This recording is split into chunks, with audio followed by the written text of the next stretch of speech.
Hello, everybody, and welcome back to Inspire the Podcast with myself, Nicola Wills. Today, we have a very special guest who is one of the most inspiring people in my life. At the age of 59, she built an online business that set her free from a life she no longer wanted, and she found true love at the age of 60. When she was 24 years old, she gave birth to a little boy with a unique chromosome abnormality. In fact, he was one of only 12 in the world at the whole time with this condition. Her strength, love and kindness is felt in everything she does. Please get your tissues ready. Welcome my mum, Pam Wills. Hi, Mum. Welcome to the show. Hello. So I just wanted to share actually with everyone, is when I've been doing polls on my Instagram, I was like, who do you want to hear from? Like, who would be your dream guest? So many people wrote your mum. And, you do have a social media account and you do share, your life, not all the time, but a lot of it. We over the last, 5-6 years, haven't we? We've really shared our life as a family. And I think people just love what you have done, and you just a real inspiration to show that life doesn't begin and end when you're over 50 or over 60. You're living your best life right now, and you've just come back from holiday with the new man in your life, which isn't my dad, and you're just thriving. And I know over this last few years with everything with my brother, your son, it has been particularly, challenging and difficult. And for those of you that don't know, just tuning into the podcast for the first time, we lost Graeme, just my brother, age 38, last October the 4th. And, it's having a Graeme, having a son, having a brother with severe disabilities shaped our life in a way that is unimaginable to others. And I just wanted to get you on this podcast, and I'm sure like so many other people, who is Pam Wills? Where did it all begin? How has she been able to be this powerhouse mom, raising this family? She's got 2 girls, one's living in Ibiza, doing a podcast, building an online business. The other one's a tattoo artist. And then we've got Graeme. She's gone through a divorce. She's found love again. Like, she's living. And all the time, you've got a smile on your face. You're kind. Everyone's just like loving you. It's like, right, we need to find out. So, Mum, tell us all, where did it all begin? Oh, man. I mean, I'm quite ordinary, really. And it all began, I grew up in the Midlands. So I was one of 3 girls growing up in the Midlands. My dad was a coal miner. My parents were Geordies in Salvation Army. And then they came to the Midlands and we settled there.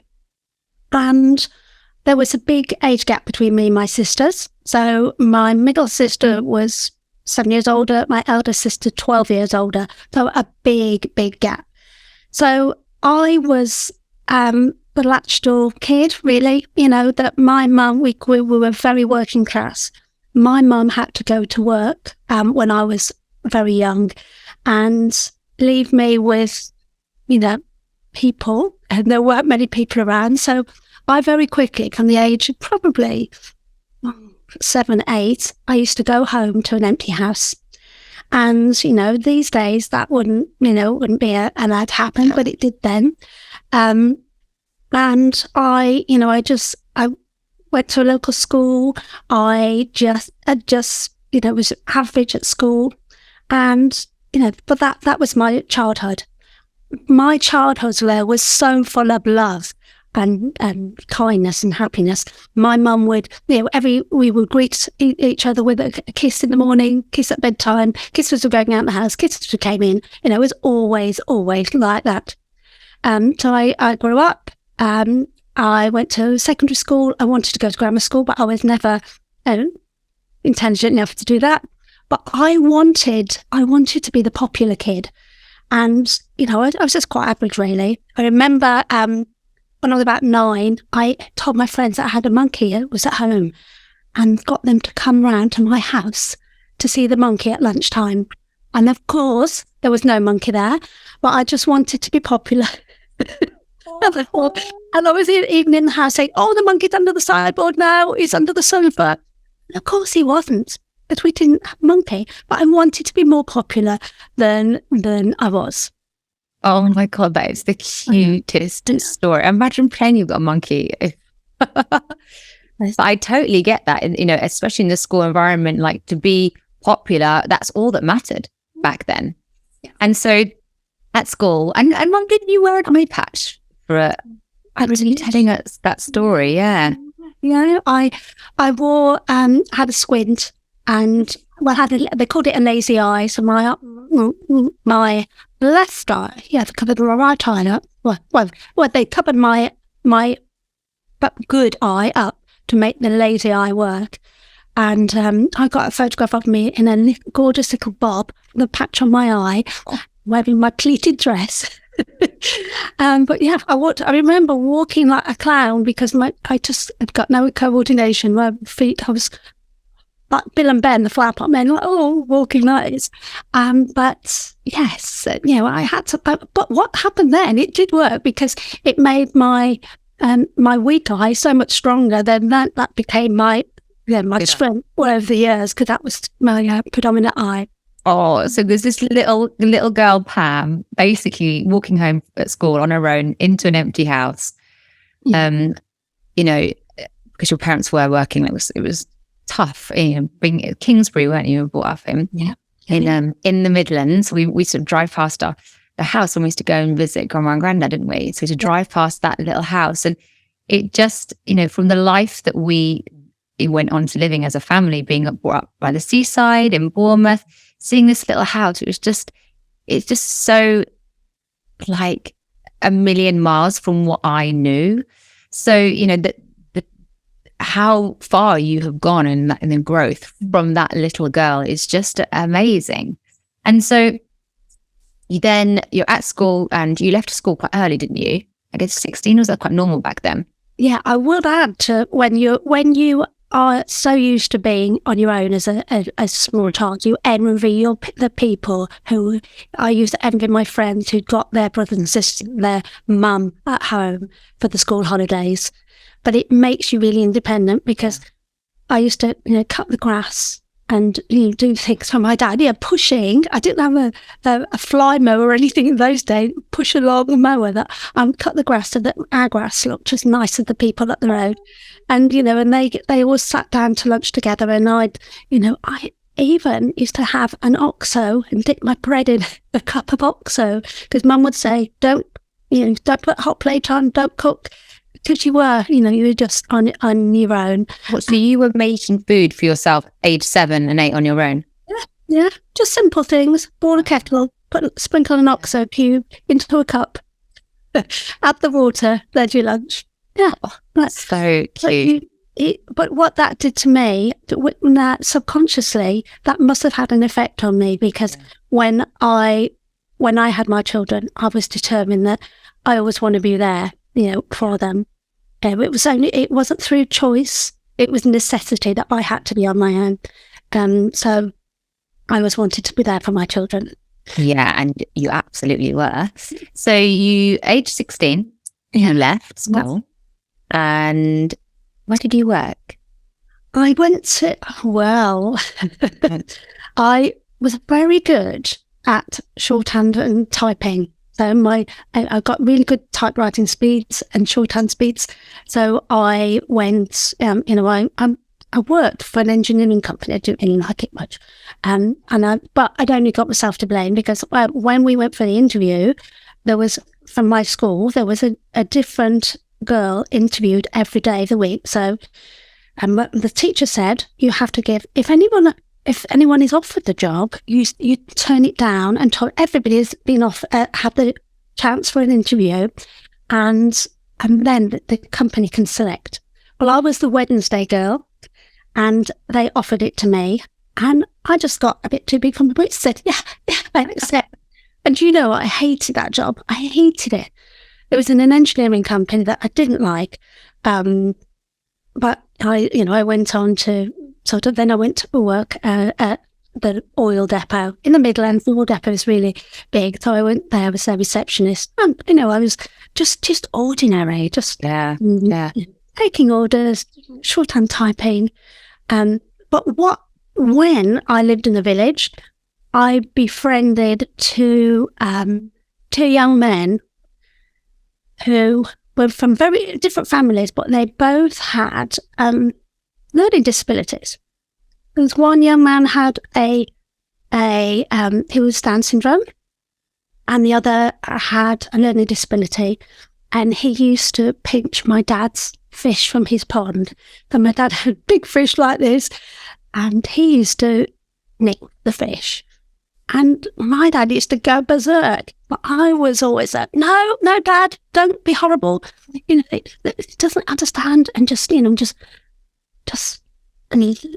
him be. But I would talk to these young guys. One would live near the bus stop, so when I used to go to catch the bus, he would be there going, hi Pam Bridges, I'm going to have a hug, and I was just really, really kind. And I think that, if the universe was, if there was ever Graeme looking down thinking, where am I going to go? The universe chooses where disabled people are going.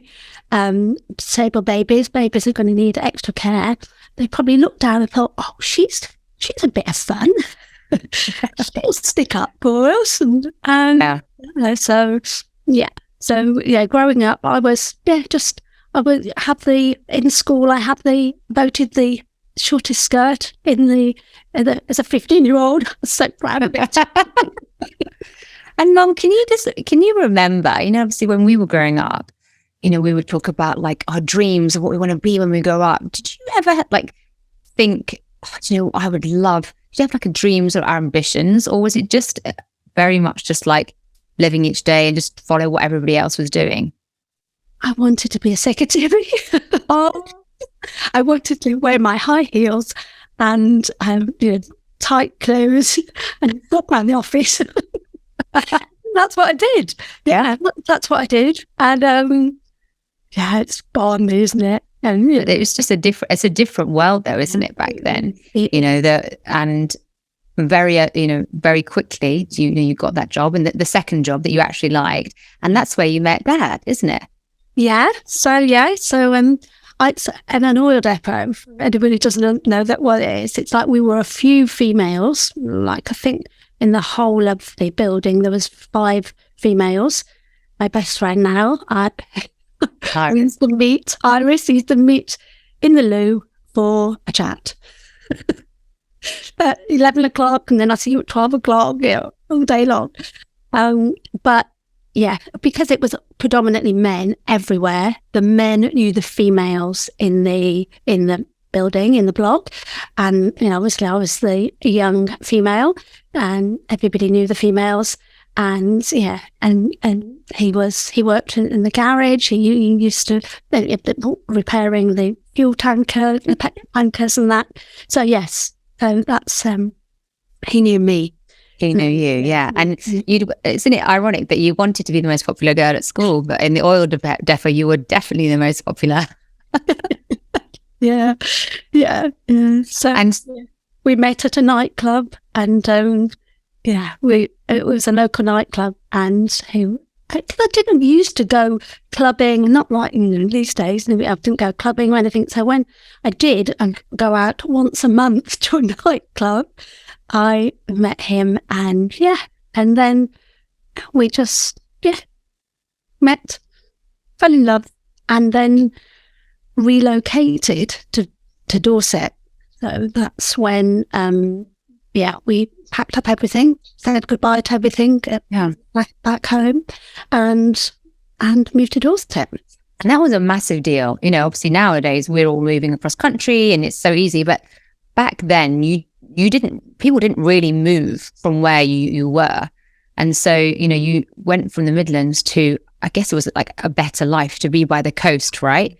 Yeah. And I know that would have been a massive deal, Mum, for you to leave your family and leave your mum. And so how did you feel at that time? Were you excited or nervous? Because you were pregnant with Graeme, weren't you then? Yeah. So yeah, you were just 15 months old. Well, you were when we relocated. You were 14 months, well, 13 and a half months old, and we had to sell everything. We had to pay double the price for our home in the south as we did in the the Midlands. Dad had just bought a beautiful brand new BMW that he had to sell to make a bit of money on that. And we sold and we scrimped and saved to move to Dorset. And then we found a beautiful home in Corfmill and in Dorset. And again, the universe planted us in that home because our neighbours were a couple called Dinah and Jim. And they were just incredible.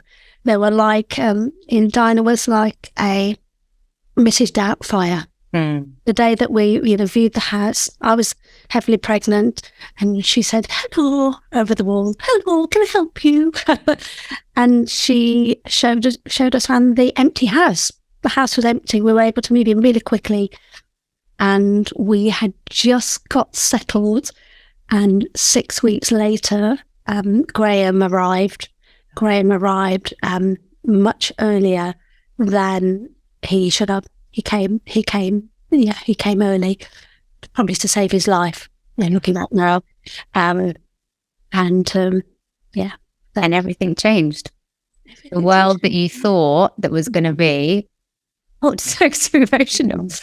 Like, because I can just imagine, like Dad and you so excited. You moved to house, new location, and then you've got me who's 15 months, and then you're gonna have a little boy, and it's like completing this perfect little vision. You're upgrading your life. You're making it, and then Graeme, which changes everything. So tell us, Mum. Wow. Yes. I mean, so I was absolutely ecstatic that we'd got a little boy because I was one of 3 girls, and I was, I wanted a little boy, but he had been my best pregnancy. Out of the 3 pregnancies that I had, he was the best. And of he just slipped through all the nets. I had all the tests that were available at the time, and he slipped through. He was determined he was coming. So it was the day I gave birth. I mean, bearing in mind then we didn't have any mobile phones. Yeah. I didn't even have a house phone. Because we weren't connected. So you had to go to the public phone box. So I remember going to the public phone box to say, "Hello, I think my waters had broke." And they said, "Oh, probably just doing a little wee." Okay, in the phone box. Okay, then,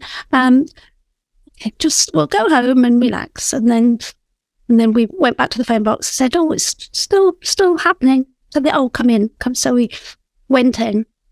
And they examined me and they said, "Oh, your waters are broken." And you were like 15-month-old little one running around the labour ward, sitting under my bed eating Walker's crisps because we got nobody to look after you. Because the 2 people that we knew, Dinah and Jim, had gone off on holiday. That we were in a new area and with a baby arriving and a toddler that the hospital said, "You need to go take this little one home. Just get anybody to look after her tonight. And because the baby will come tonight." So Dad took you off. And then when he came back to the hospital, Graeme had arrived. He'd arrived, so he missed the birth. I was wearing a blue nightie and, feeling very proud of myself. and that was fine. We thought everything was wonderful for a day. Yeah. And then, the next day he still wasn't feeding. And bearing in mind, if Graeme had been my first child, I wouldn't have been any the wiser, but I'd only had you the year previously. So I knew that he wasn't feeding. He wasn't feeding from me, wouldn't breastfeed, he wouldn't drink water. He just had a screwed up little face that was like, "Oh, I'm not happy." He was £5.1. So he was an okay weight for that term when he was born at 36 weeks. But they listened to me after a while and said, "Oh, we'll just take him into special care and just, to shut you up, really. And we'll just run through a few tests." And they took him off to special care. And then a couple of hours later, I went along to special care, and he was surrounded by doctors, just doctors everywhere, just saying, "Oh, we're just trying to find out what's wrong with your baby." So that day, then my grandma, my mum, arrived the next day, and I remember her now rushing up the stairs because she lived in Paynton in Devon. Mm-hmm. So my neighbour had gone down to fetch her, and she arrived thinking, "Oh, everything was wonderful." And then it was like I was in floods of tears saying, "Oh, they've taken him into special care. We're not quite sure what's wrong with him, but they're just going to run a few tests and it should be all right." And then it was just one thing after the other. The next day they said he'd got pneumonia, that he'd obviously come early to save his life. And then he needed hernias repairing, but he also got a serious heart condition that they didn't know about. And then they said to us, every time he went in there, or they found something else wrong, and then they said he's got a rare chromosome abnormality that it is very rare. We can't give you any prognosis because we don't know. This condition is so rare, we've got no prognosis to give you.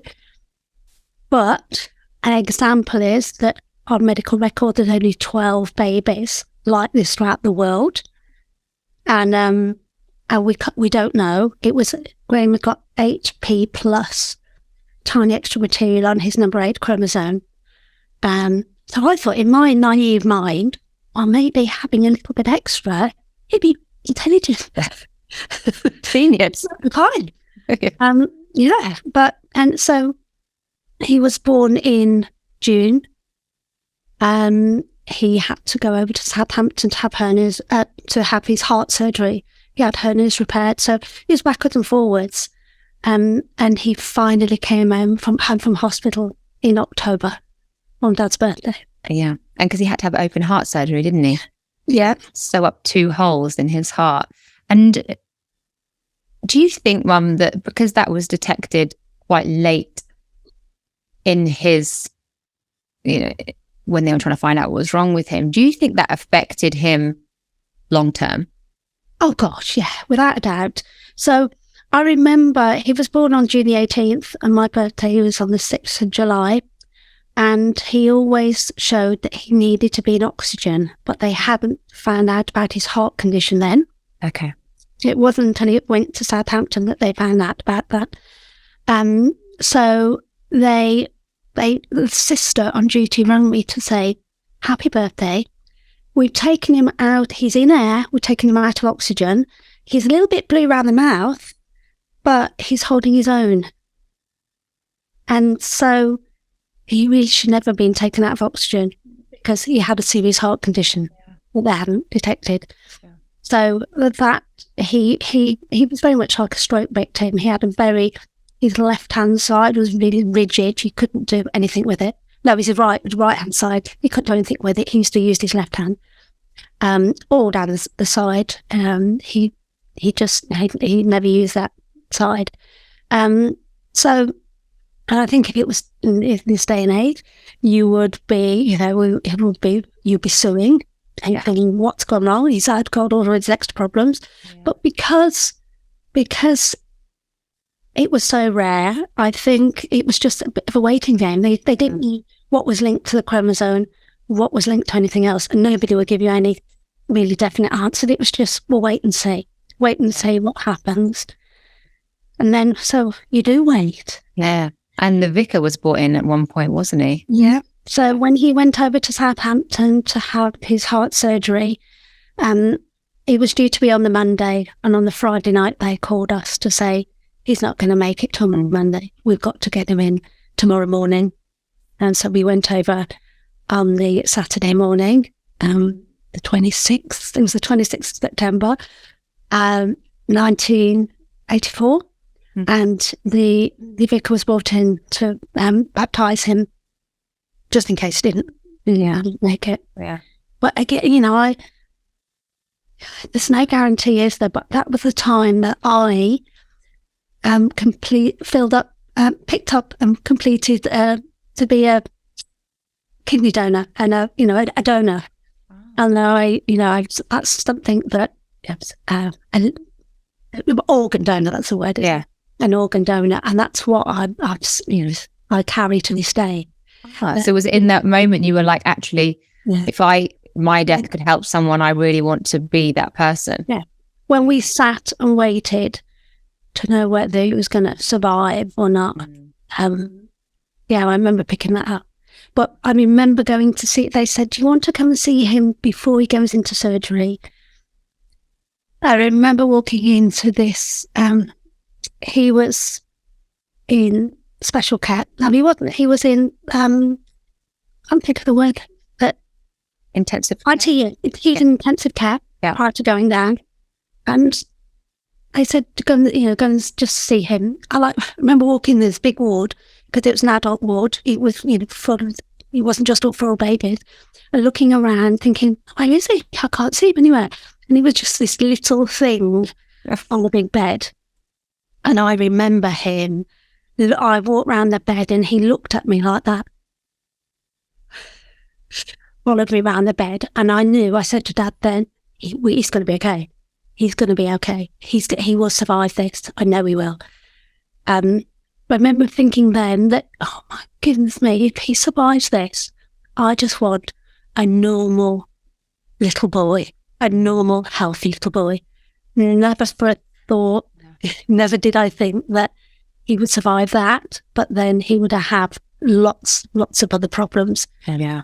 And I think if I'd known what lay ahead, I might have thought, I'm going to throw the towel in now, because I could never cope with all that. But it's a good job you don't know what. Yeah. Most of stuff. Because, I do think now you are only ever given with what you can deal with. Yeah. And so really life was never ever going to be the same again. Yeah. And I think as well, at that time, I've spoken previously on my original podcast, if you want to listen to it, it's like the first one, my relationship with Dad. And I think me and you've had lots of conversations with him, haven't we, where, Dad, before this happened with Graeme, he was very much a different person, and for him to see his little tiny boy and, being a man and your son, and that happened, you've said before so many times that you lost the man that you knew in that time. I think Dad loves sport, just loves everything about, and obviously Graeme, he was never going to be able to do those things. Although at that very time when he was first born, we didn't know about. Of course, yeah. That he would never be able to, to play golf that Dad loved, to play football that Dad loved. He'd never be able to do any of those things. So I think, Dad would. Well, we talk about lots of things about our feelings, that Dad would keep things close to his chest, but that disappointment, that huge disappointment that he didn't get. We didn't sign up for this. We didn't sign up for this. This is, and really, you are given a baby and you leave hospital with a baby with special needs, and you go home and it's like, here you are, off you go. Good luck, and you have to get on with it. You just have to get on with it. I mean, at that time, I really developed a love of brandy. Well, I drank a lot of brandy because it numbed it. It numbed the pain. It was, you've got a toddler and a baby that was just took hours to feed, out trying to get him to do anything. It was just relentless, hours and hours and hours, and so much of your time. Yeah. And how, Mum, I know that you naturally sit in a positive mindset. Like it's something, that time with Graeme, how did you manage to say, like, it's okay, let's keep going? Like, how did you have that? I think you're very, very busy. You are very busy of a mum with special needs, a child with special needs, because any mum with children is busy. When you've got more special needs, you try. We tried to join in all the other things that families were doing, but sometimes you could have conversations with other mums with special needs, with children with special needs, that you couldn't have with that normal, because sometimes you just, it's like, yes, that sounds harsh. It's like a prison sentence, and you got to go to prison, and you can't get out. You just got to carry on with it. Yeah. But I used to think, there's people worse than me. At least we were in a loving marriage, a loving relationship. We already got a little girl that was absolutely perfect. I had friends who were single mums and were also had children with special needs. But you can have conversations with them. You can say, God, better with it. Oh, God. And I remember trips like Thorpe Park. We would go to Thorpe Park on an outing with other, able-bodied children. They would be off that coach so quickly, running to what they ever wanted to do. Then they'd go onto the next event and the next event, and we would be just catching up with them at first. We'd sit down for picnic, and they'd be finished, and they'd be gone on to the next thing. It was been like relentless it would be taking so long to feed, and it's like, and you come home at the end of the day absolutely exhausted. But you do keep, because you're a mum, don't you? Yeah. You're a mum. And I think you just throw yourself into it. We become a little bit obsessed with, I've got to exercise him, I've got to do this, I've got to do that, all the things that the therapists tell you to do. Yeah. You've got to do this, you've got to do this, because the more input I can give him, the better he will be. Mm. And probably, that was a big factor into 4 years later, we decided to have Emily.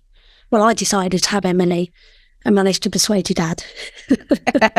Because everybody else thought we were mad, having another baby. But I just knew that it would be fine. We had tests, we made sure that Emily was okay, and it was the best healing that we could ever have done by having another baby, because it took all the focus of, you were a strong-minded little girl, but a lot of time was being given to your brother, who needed all this attention, and you would always, be patient and kind with him. Sometimes it was, oh, come on. I remember you sitting in front of our lounge window when you were about 3 and looking out the window and saying, oh, I wish I had a brother or sister that I could play with. And it was so sad because, here's your little brother here, but that, who was not reaching milestones. He smiled when he was 12 months old. He never, he rolled over, but that was by accident. We would place the barking dog further and further away from him. And I think one day he flipped himself over and he was so startled, like, oh, what's happened to me? I just turned over, but he never crawled. Yeah.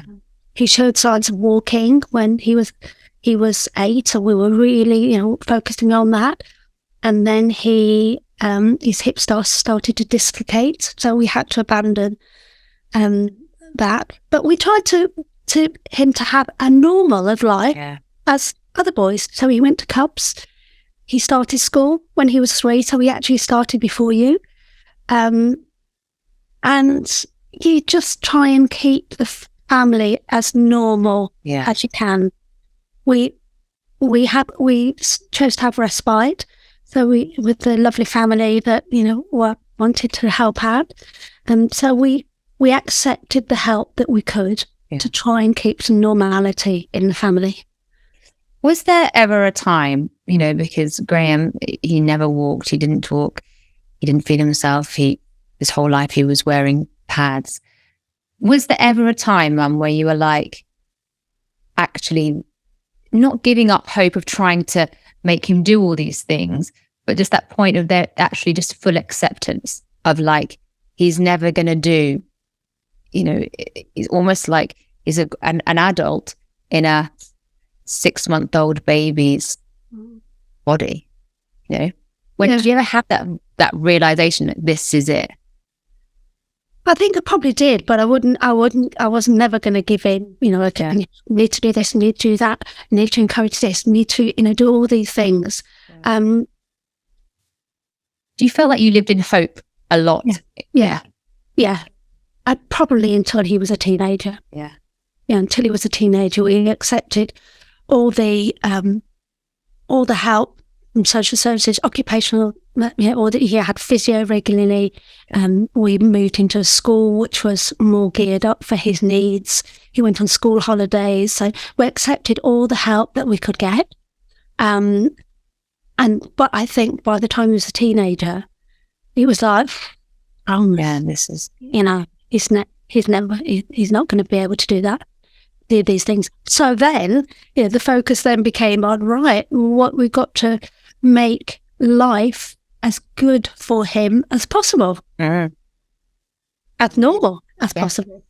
And I just think in this kind of, I just want to mention just the people listening, like, we also, how blessed were we that we lived in a country that looked after, and people with disabilities and special needs are cared for and seen as important. And like that, I know if people are listening from other countries, that might not be the norm. And it's like, yes, of course it's hard having a disabled son of anyone with any disability in any life. But if you're in a country that doesn't recognize, there are still lots of countries in this world that if you have a child with disabilities, they go into a home and that's it.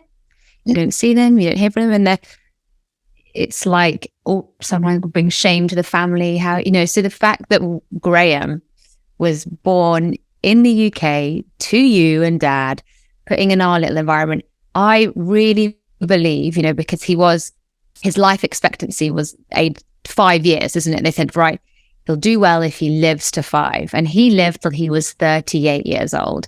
Yeah. And I really believe that it's, when you get all the love and all the kindness and all the support you can have, and you can truly get, no one could have loved him more than you did.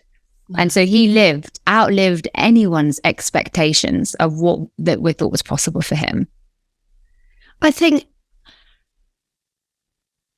so I was one of 3 girls. My eldest sister, she had 2 children. She had 2 normal, healthy, active children, and she sadly lost both of them. So she lost her little girl when she was just 5. So that was a few years before I started having my children. So I was only 17 at the time. And I saw how it affected my sister and her husband. And she was left then with the 1 child. And then a few years after Graeme was born, my sister lost her son in a motorbike accident. So she had both. So my nephew and niece, my cousins, no longer there. Your cousins, were no longer there. And I thought, I have got Graeme. I've got Graeme with all his problems, but I have him. Yeah. So just everyone get on with it.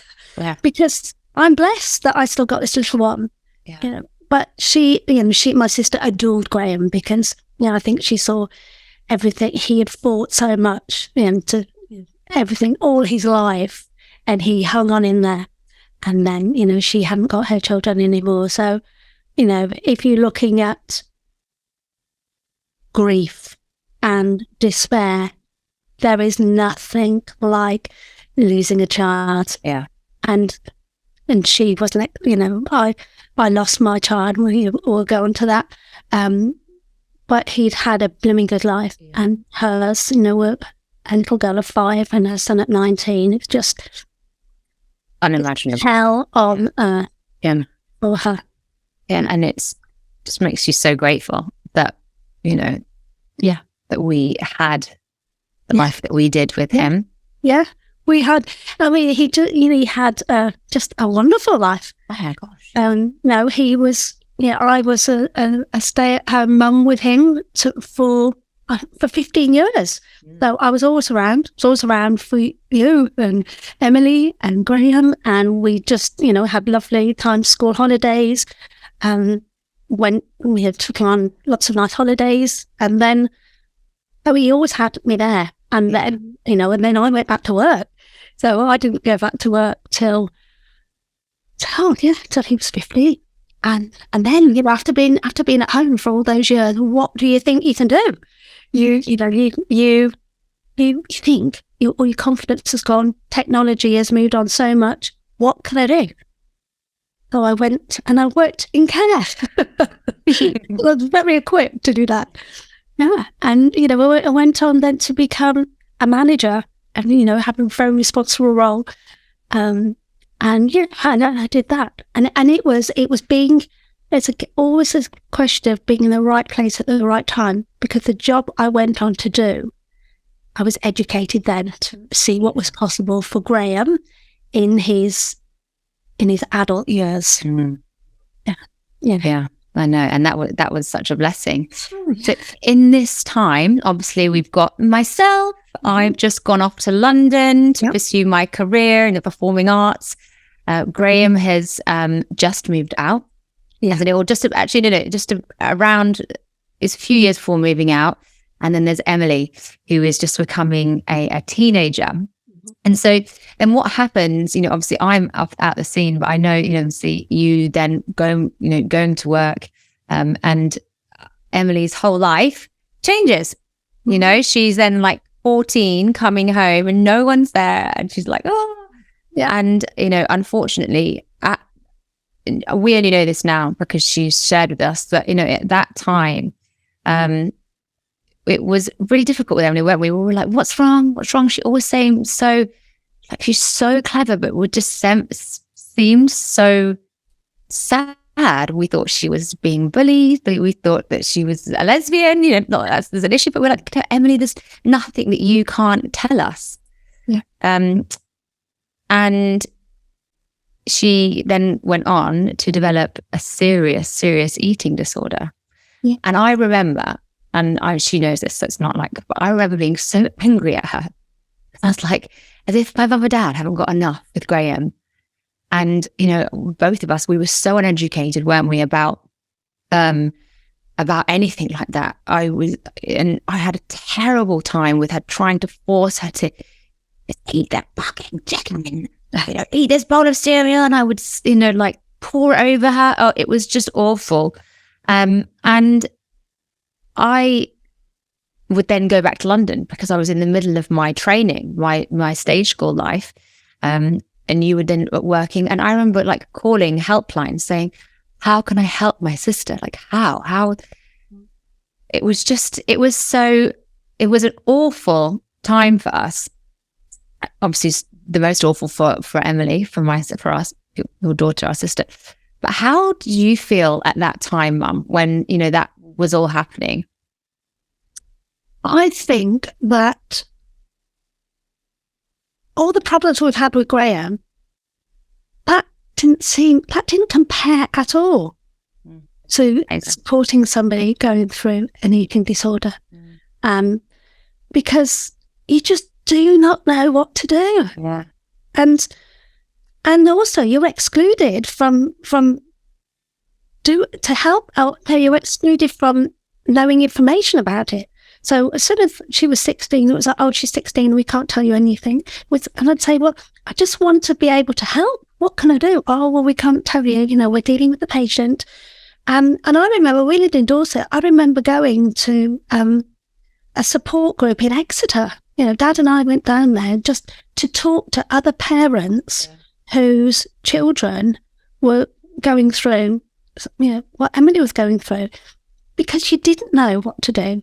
And I know that we couldn't fix it. Yeah. Couldn't fix it. It had to be her that fixed it. But what you could do is always be there.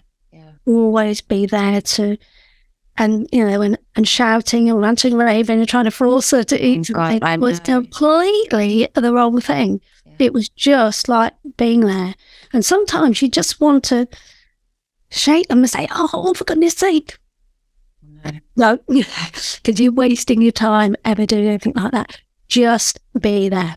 I think that with Graeme, for me, it was almost easier because I could help Graeme. I was in control. I could be his voice. If he needed anything, I could help him. But with Emily, I felt helpless.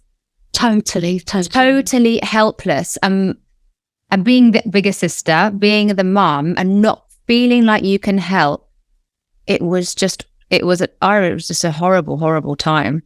But she came through it, and I feel like we all learned so much from that. Like, I really felt like we learned as a family how to just be there for each other without trying to get too involved, but just being like the unconditional love, the family. And around this time, I remember it so clearly. I was in a panto in Aylesbury, and you came up to see me in panto, and you were like, so I was 21 at this time. You were like a shell, Mum, and you were in this red coat. And we went into this pub, and Mum and Dad were there.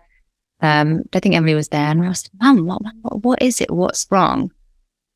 And Dad went off to get the drinks or buy get the food order. You were just like convulsing, shaking, like, I'm so unhappy. I need to leave. I need to get out. And we didn't really have a long time to chat. But I remember just saying to you, it's okay, Mum, just leave Dad. If you're not happy, you can leave. Like, don't hold on for me. I'm 21, Emily was like 16, Graeme was just like, you can leave. Like, it's okay. You do whatever makes you happy. And I think that was the end of the conversation, because then Dad came back. But talk to me about the catalyst of that. Like, how did you get to that point? Well, I know, because we're talking about 2003 here. I know full well. So 2003, we've got Emily in the throes of her eating disorder. Yeah. We had Graeme, who had just moved out of a family home, and he'd gone to live with his friend Simon in supported living. We had Grandma, my mum, who passed away in my arms on your birthday in March. And then my lovely sister Hazel, who'd lost her children, collapsed and died in the October. So that year, it was horrendous. So I remember the red coat. I remember coming to see you at Panto and just thinking, it was the loneliest time ever. And I just thought, I think Dad was a man of few words. So, you couldn't share exactly how I was feeling with him. Or, if I did, he'd be say, oh, it's okay. But it wasn't. Yeah. But that's how it continued to be for, 15 years after that, before I ever did anything about it. But yeah, it was just dreadful, dreadful time. So instead, after that, Graeme wasn't living at home anymore. It was important, I felt, that we still, the beautiful family home that we had, we'd had it all adapted for Graeme, that I still stayed there. I just got on. I went back to work. I carved a career for myself in management in supported living.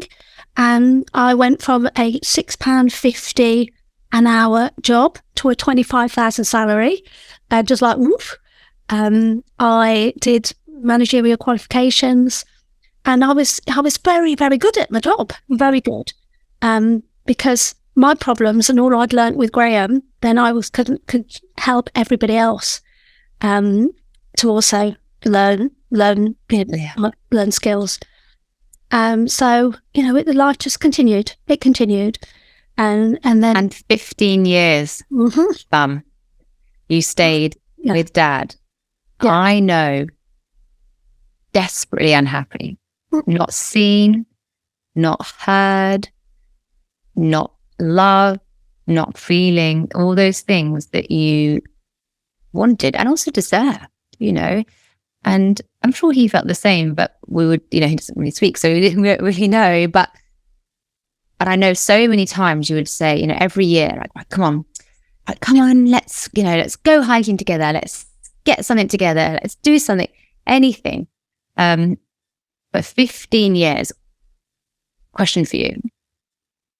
If that was me and I was saying this to you, what advice would you give to me? Don't be the idiot I was. Just don't wait 15 years. No. Because what is it, Mum, that you stayed for? That what was it that you did? Why didn't you leave? Well, I think in 2016 I did the Landmark Forum. Yeah. But you all thought it would be a good idea if I did the Landmark Forum, and I thought, well, why do I want to do that for? But everybody chipped in. You chipped in, Emily chipped in, Dad chipped in, and I went off. And I thought, the Landmark Forum, all day, I'd be falling asleep. I would, but I took so much away from that because I realised that the things that I grew up with, wanting to be popular, wanted to be good at something, wanted to really excel at other things. I used to, because I was not that kid who was the top of the class, not the very, very, one that everybody loved and wanted to be around. I wasn't the sports girl. I couldn't do very well in the sack race or the egg and spoon race, going back whenever Dad watched me. But I was always wanting to be better. Yeah.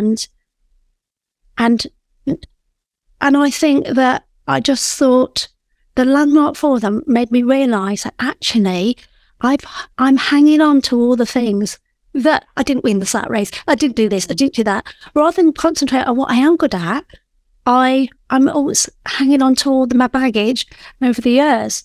So I wrote to Dad at the Landmark Forum and said, let's start to do lovely things. Let's start to, have fun, because that was what I wanted, to have fun. But, it just my letter wasn't well received. So I think it was around about that time that I started, on an online business, and started it with you, and we became, I had to learn online. I didn't have an email, didn't have an iPhone, didn't have a laptop, didn't have anything. So I had to learn skills. To make me better. And I think that's what I started to do. I started to learn things. What can I do to better me? Because once I was a better me, it made me stronger. I thought, I can tackle anything. I can do whatever I want to do with my life. And all the fear. I think I probably lived in fear for so many years. I'd been a stay-at-home mum, so I hadn't earned my own money for a long time. I had to rely on somebody else financially. My home was all geared up for Graeme, and that I couldn't live anywhere else because he wouldn't be able to come and visit me. You just fear all these things. It just got so big that I didn't do anything because just scared. Yeah. And would you say that you didn't really feel financially able to leave Dad? So that, because I think so many people listening to this can relate. Yeah. It's not that they would love to set up their own life and they would love to be free, but they simply couldn't afford to do it. Yeah. They couldn't afford to have their own home, pay for their own bills, because, if they're working, it's not enough to cover it. But then, or if they're not working and they look after the children, who's going to look after the children? It's too much childcare. So it's like this situation where you never feel like you can really get ahead. And I feel like this is so many mums, especially, probably listening, are in that position. And what I love, you did the Landmark. If anyone that doesn't understand what the Landmark Forum is, it's like a practical personal development workshop over a Friday, Saturday, Sunday that helps you unlearn the things that are in your mind that are keeping you where you are. And the best thing about it is you don't know that they're even there until you go and you learn these skills and they teach you things. And it's the most eye-opening, hand on heart would say that a massive shift in my life and my success in my life came when I did the Landmark Forum. I think me, you, and my sister Emily did. It opened up a new world of possibility, and actually says that in Landmark Forum. And it cost about £600, which I think, at the time, it was a really great investment for us. But that was the catalyst that then went on really for you to change your life. We started the online business, bearing in mind online. Mum didn't even have a computer, have an email, have Facebook, have Instagram. There was nothing. It was this online thing. And Mum didn't even know what online meant.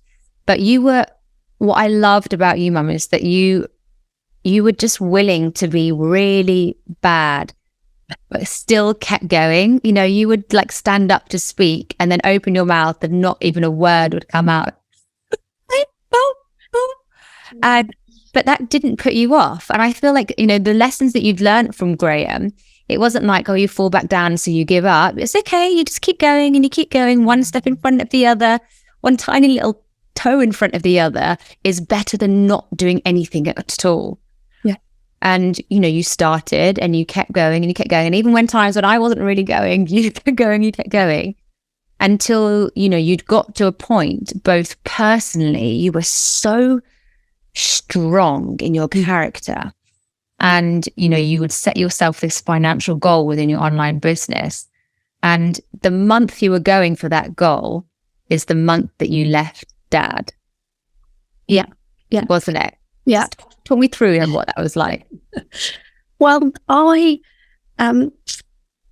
started, I used to think personal development was all woohoo. I really like woohoo. Oh, that's very weirdos.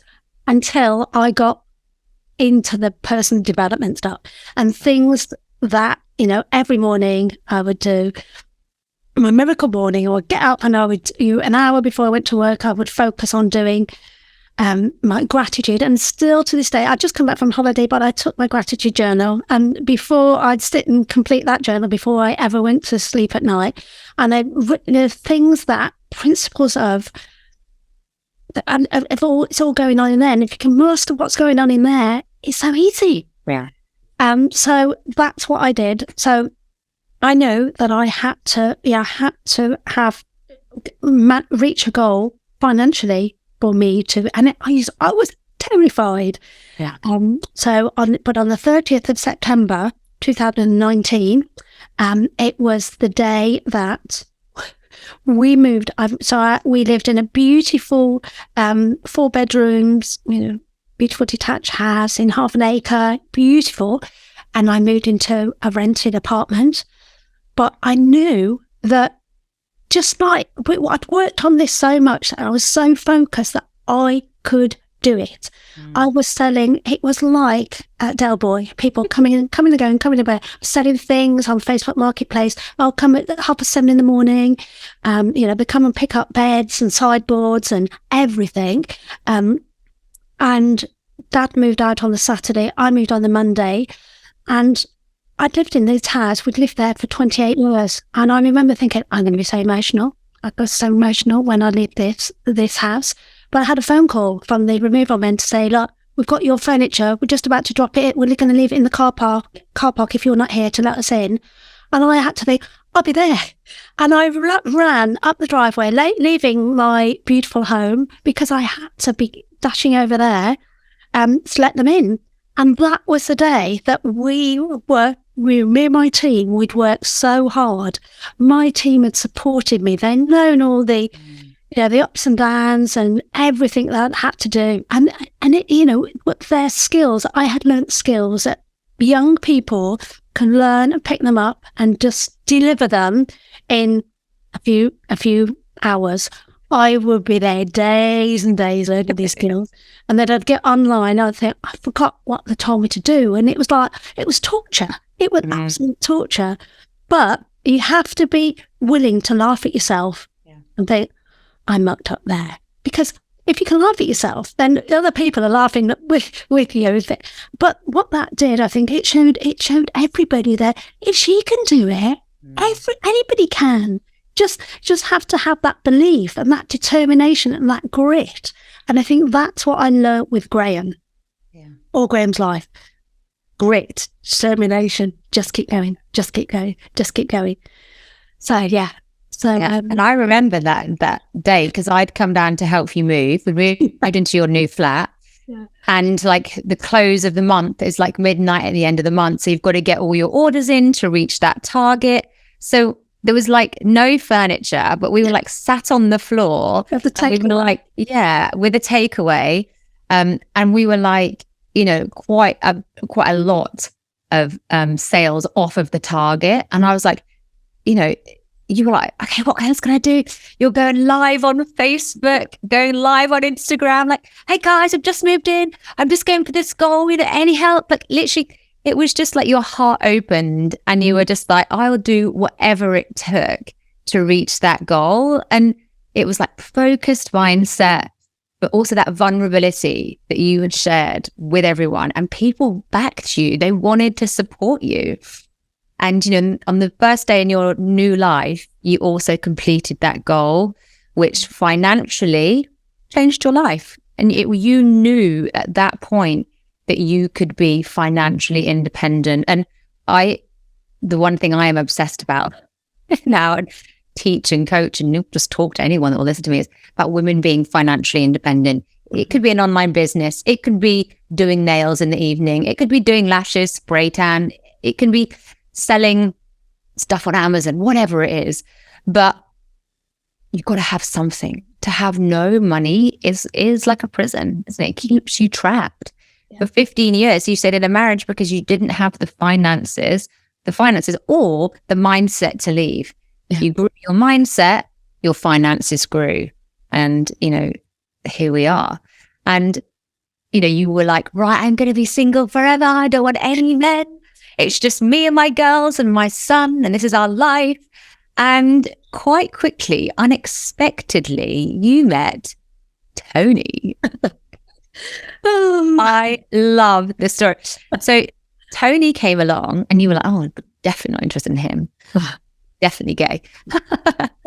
Yeah.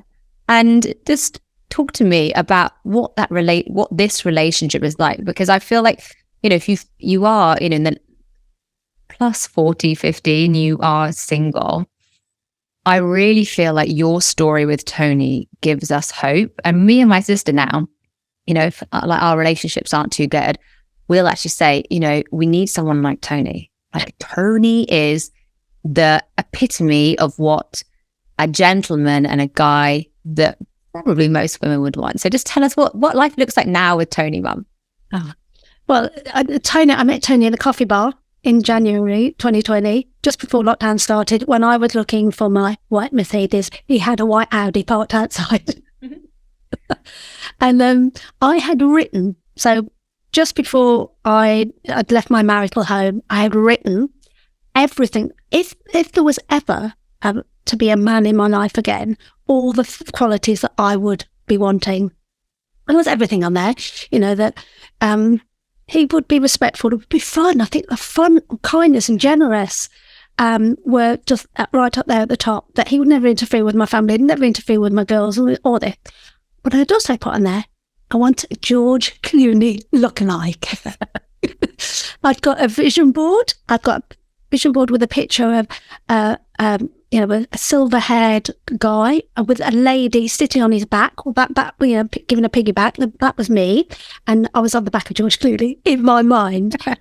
But Tony didn't look anything like George Clooney at all. So I thought, no. But he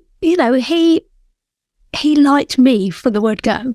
But all throughout lockdown, we used to meet at 7 a.m. walks, and we would, if he came closer than 2 meters, of course I say, 2 meters, Tony, 2 meters, stay away. There was no, he was a great, great friend, but there was no romance. And it took, again, the universe knows what you need, and it took me to have an accident and fall off my bike in September 2020 to stop me in my tracks, to make me think, actually, yeah, this guy is still hanging around. I don't think he's gay. He's fun. He's just so lively and energetic. I should have known because he has a daughter called Emily. And I've got an Emily, and his other daughter's called Kate, and I've got a Nicola Kate. But he's still hanging around, and by everything I wanted somebody to. Who else is going to cook, clean, change my beds, run the Hoover around every week, sort my summer wardrobe out into winter? Who else is going to do all those things?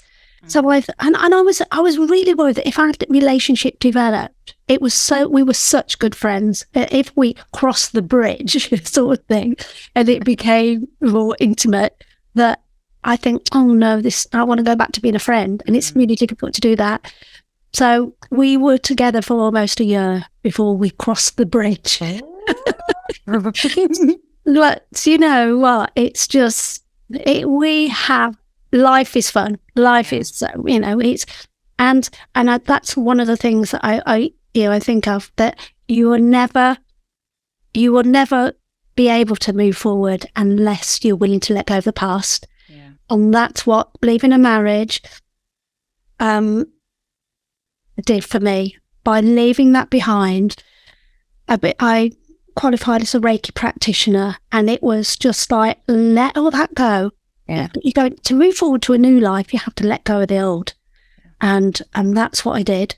And so, yeah, and Tony and I have been together. I've known him for 3 years now. And yeah, life is just great. Just like, I feel like a 25-year-old. Just fabulous. It's good. I think, for us, as obviously as your children seeing you, it's like he allows you to just be you and loves you exactly as you are, but also allows you to like come out of your shell, it's just so wonderful to watch. And so I hope Tony will listen to this, and we love you, Tony. Thank you for making our mum so happy. But also I feel like what Tony did for you, and the universe brought Tony into your world, because obviously I'm living in Ibiza, Emily's jetting off here, there and everywhere. And, in an ideal world, we'd all live in a little house together and we'd be able to support you being there. But obviously when Graeme then became really seriously ill, Tony was there, wasn't he? Unconditionally there, supporting you, giving you space, but being there at that time. And so it was, it's about a year and a half ago, isn't it now, that Graeme first became, we'd to know, is terminally ill. Talk me how that was. In November 2021, he had a massive bleed. He was vomiting up a lot of blood. So he was taken into hospital, and there they diagnosed that he'd got liver disease. Now, I thought, liver disease, he doesn't drink. He's only ever drank water. I had never given him fizzy drinks. He would wanted to look after his teeth, so he'd had water. But it was a fatty liver disease, and it was just how his body processed everything. So for the year from 2021, it was horrendous. Yeah. And Tony, used to pick me up, take to hospital, be there. When I've left hospital, take me home, dinner's out, just there. And I used to, sometimes I would, and also, I'd book things. I booked something for his birthday and then cancelled it last minute because I've got to take Graeme for an appointment. He always knew that he wasn't number one. Graeme will always be number one. So Tony, sorry mate, you're not going to get a look in. Graeme will always be number one. But he was happy to be number one. And yeah, he was like, I wouldn't know what to have done without him because, he could just talk to him about anything. And so, sometimes I would repeat myself over and over again. And I would pretend, I think I was the doctor. I became so knowledgeable on the liver and its functions that I used to but he was happy to be there. He was really, really happy to be there. And then, I had to sometimes cancel holidays because Graeme became more and more poorly. And it followed a pattern. So I think Graeme had something called a TICS procedure to give him extra time. But the whole of last year, he changed considerably. He slept. He used to come to visit me, and also, my idea that Graeme could never come and stay with me. Of course he did, because I found a home that he could come and visit. He loved it here. He was with me. Graeme was with me on the day that I found my little flat. He came and saw it. He loved it. He had a big beaming smile. So he couldn't speak, but that was his smile was, yeah, I love it here, Mum. He used to love to come and visit me. So, it's just every month he seemed to be admitted to hospital. And then, in June last year, when Graeme was admitted and they rang us and said he's got hours to live. Do you remember that? Yeah. I called you in Ibiza and you came over. And you were with him and us and he, of course he lived longer because we loved him back to life. Yeah. We did. He was full of that hospital room. There was so much love and stroking his head and Emily gently giving him drinks and, you reading to him. Yeah. He must have thought, I'm not going anywhere.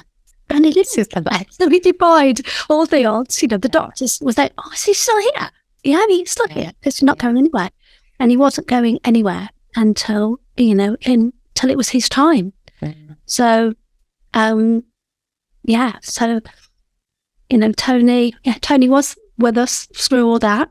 And then, sadly, when Gray did decide it was his time in October, we were, it was me, Emily and Emma. Emma Gray was always supported by amazing diverse abilities. I would have, they just been, just lifesavers, really. Mm.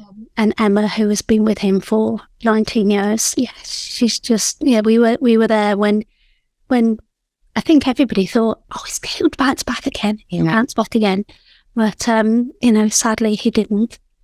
And, on the 4th of October, he went on to better things. Yeah.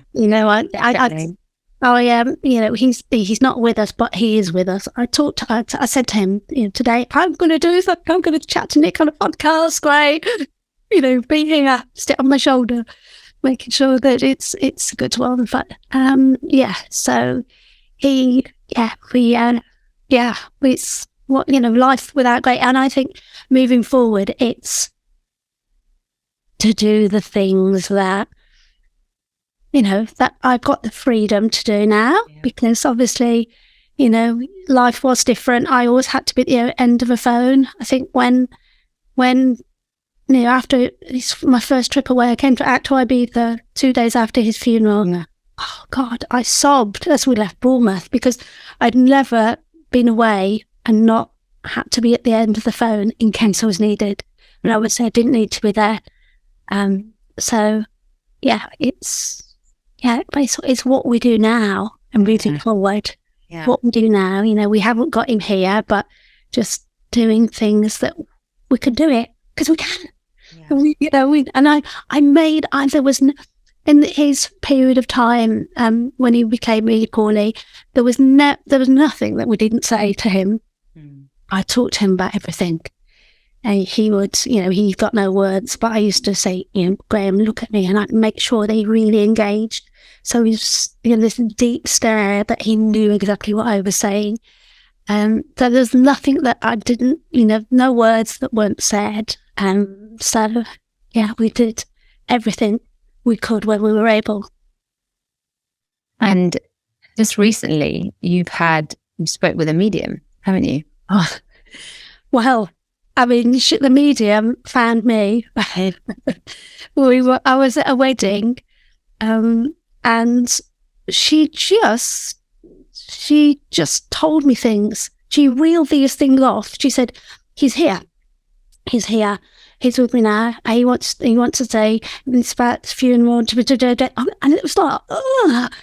And she, it was just like he was there. Well, he was there. He was telling her what to say to me. Things about how loved he felt, totally loved. That we got the music. I'm talking about he got the music so right. He could never have done anything. And even there was a time when at Christmas, New Year, I went away for that time because I'd had him here with me for 37 years. So I wanted to be away. She recognised, because she told me there was a time that you connected with him. And I thought, I do. On the balcony in Lanzarote on a Tuesday night. Tuesday night was the night he passed away. I went and sat outside and there was just this stillness and just, yeah.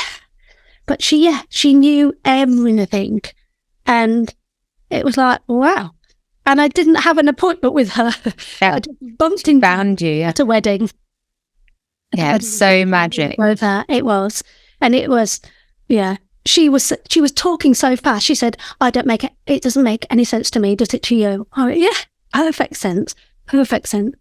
I went straight home. I came straight home and I've wrote it all down because that's what I do. If it's something that I think it's there and think I need to always remember this.